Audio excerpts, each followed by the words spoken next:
Your requirement at this rank is to hold horse stance for 30 seconds. And I'm going to give you a sneak preview. We're working all the way up for you to be able to hold horse stance for 5 minutes by the time you test for your black belt. Why? Because holding a good horse stance really helps build not only the strength in your legs, the flexibility or stretching the ankle joint, but mostly it builds strength of character, strength of your mind. So I'm going to give you some helpful tips on how to start prolonging the holding of the stance as well as deepening the stance.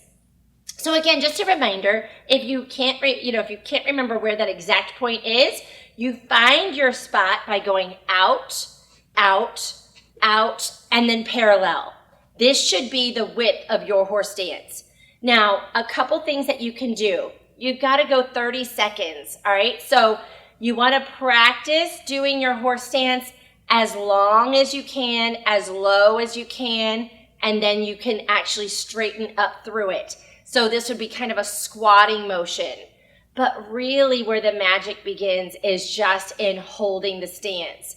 So start by practicing and just holding a little bit of a higher stance. Once you can get that for 30 seconds, then next time you practice the next day or whatever, try to go an inch lower and then hold that for the 30 seconds. And then the next time you practice, try to go an inch lower and hold that for the 30 seconds. Now, keep doing that until you're able to hold a really nice, deep horse stance for the full 30 seconds with good posture, practicing all the components of a solid horse stance. There's a couple things that you can do to distract your mind. Really and truly, your body is capable of so much more. It's just those thoughts in your head that tell you, I can't do it. Oh my gosh, this hurts.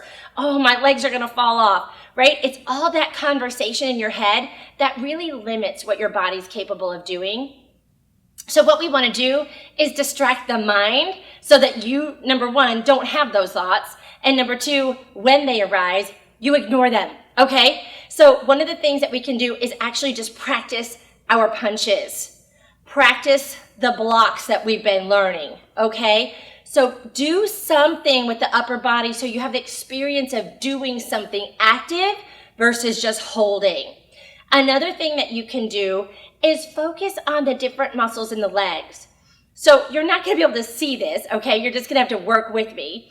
But I can actually shift my weight. So my weight is more on the balls of my feet. And then I can internally shift my weight so that more of it's on the heels. And then I can internally shift my weight so that I'm actually pushing out. And the weight is more on the outside or blade of the foot. And then internally, I'm thinking of squeezing now and engaging the inner thigh or the inner muscles, okay? Now, visually, you probably didn't see any change, but what I'm doing is exploring the movement internally and engaging different muscles so that I have the experience of not being bored or not being tortured. As soon as one group of muscles fatigue, I switch to another group of muscles and engage different aspects that help relieve the pain from the ones that have been exhausted.